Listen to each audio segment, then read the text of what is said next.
कभी सोचा है, बड़ी बड़ी साझेदारियां वो आखिर बनती कैसे हैं? क्या वो सिर्फ एक डील होती है, एक ठंडा हिसाब किताब, या फिर उनके पीछे कुछ और होता है, कुछ ज्यादा गहरा, ज्यादा इंसानी? चलिए आज एक ऐसी ही कहानी की बात करते हैं जो एक महाकाव्य के बिल्कुल दिल में है। कहानी दो बहुत शक्तिशाली लोगों की, जिनकी एक मुलाकात और उनका एक फैसला सब कुछ बदल देता है। तो देखिए, कहानी के एक तरफ है राम, अयोध्या के निर्वासित राजकुमार जिनकी पत्नी सीता का अपहरण हो चुका है, और दूसरी तरफ है सुग्रीव, किष्किंधा के निर्वासित राजा जिनका सब कुछ, उनका राज्य, उनकी पत्नी, उनके अपने भाई ने छीन लिया है। दोनों ही बिल्कुल हताश हैं और दोनों को एक दूसरे की बहुत ज्यादा जरूरत है। दांव पर समझिए सब कुछ लगा हुआ है। तो जब इनकी पहली मुलाकात होती है ना, तो वो किसी भावना से नहीं बल्कि एकदम ठंडी रणनीति से शुरू होती है। और शायद यही उम्मीद भी की जाती है जब दो इतने शक्तिशाली लोग मिलते हैं जिनके पास खोने और पाने के लिए इतना कुछ हो। सुग्रीव के मंत्री एक बहुत ही सीधा साधा सौदा सामने रखते हैं, एक लेन देन वाला गठबंधन।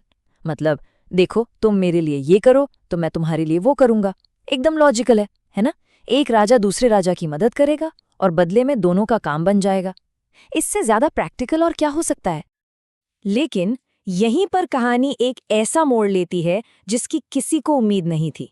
राम इस बिल्कुल प्रैक्टिकल राजनीतिक सौदे को सीधे सीधे खारिज कर देते हैं, और यही वो पल है जो इस गठबंधन की पूरी बुनियाद ही बदल देता है।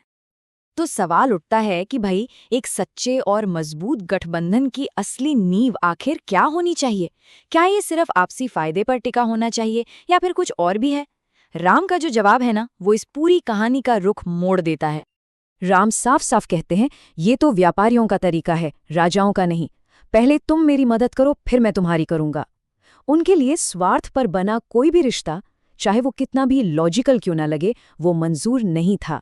इसकी जगह वो एक बिल्कुल अलग तरह के बंधन का प्रस्ताव रखते हैं, और वो बंधन है मित्रता। देखिए, ये सिर्फ एक शब्द नहीं है, ये एक पूरा सिद्धांत है। एक ऐसा रिश्ता जो इस सवाल पर नहीं टिका कि मुझे इससे क्या मिलेगा। नहीं, ये इस पर टिका है कि मैं क्या दे सकता हूं। ये लेन देन से कहीं कहीं ऊपर की बात है। ये तो निस्वार्थ प्रेम और बिना शर्त समर्थन की बात है। यहाँ ये अंतर बिल्कुल साफ दिखता है। एक तरफ है राजनीतिक संधि जो पूरी तरह से स्वार्थ और शर्तों पर टिकी है, और दूसरी तरफ है मित्रता जो बिना शर्त है, जिसका आधार प्रेम है और एक दूसरे का भला सोचना है।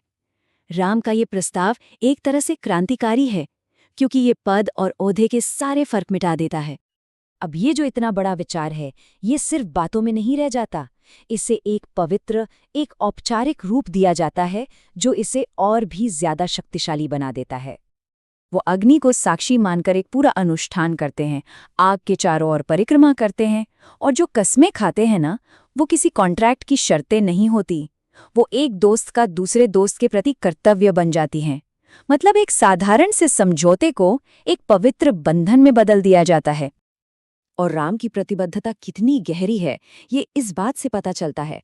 वो कहते हैं कि अपनी दोस्ती को निभाने के लिए अगर उन्हें कोई भी अंजाम भुगतना पड़े, चाहे वो कितना भी बुरा क्यों ना हो, वो तैयार हैं।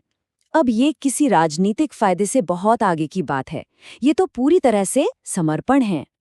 तो ठीक है, दोस्ती की नींव तो रख दी गई, पर इसका असर क्या हुआ?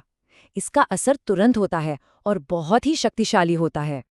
सुग्रीव को अचानक याद आता है कि उन्होंने आसमान से एक स्त्री को कुछ गहने फेंकते हुए देखा था, और जब वो गहने राम के सामने लाए जाते हैं तो लक्ष्मण उन्हें पहचान लेते हैं। ये पहला ठोस सबूत था कि सीता जीवित हैं और वो किस तरफ गई हैं। लक्ष्मण के जो शब्द हैं वो दिल को छू जाते हैं। वो कहते हैं कि उन्होंने कभी सीधे सीता के चेहरे की तरफ नहीं देखा, इसलिए वो उनके झुमके नहीं पहचानते, लेकिन वो रोज उनके पैरों में प्रणाम करते थे, इसलिए उनकी पायल को एक नज़र में पहचान गए। ये एक पल इस पूरी खोज को गहरे व्यक्तिगत दुख और सम्मान से जोड़ देता है। और मजे की बात यह है कि हर कोई इस गठबंधन को ऐसे नहीं देख रहा था। राम और सुग्रीव के लिए तो ये उम्मीद और ताकत का जरिया है, लेकिन उनका जो दुश्मन है बाली, वो इसे पूरी तरह से राजनीतिक चश्मे से देखता है। उसे लगता है कि राम ने एक शक्तिहीन, हारे हुए राजा से हाथ मिलाकर बहुत बड़ी बेवकूफ़ी की है। वो इस बंधन की असली ताकत को, जो दोस्ती से आती है, उसे समझ ही नहीं पाता।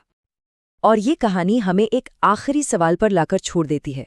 हमारे सामने गठबंधन के दो मॉडल हैं, एक जो स्वार्थ पर बना है और दूसरा जो दोस्ती पर। तो सोचने वाली बात यह है कि जब वाकई दुनिया बदलने की जरूरत पड़ती है तो कौन सी नींव ज्यादा मजबूत साबित होती है।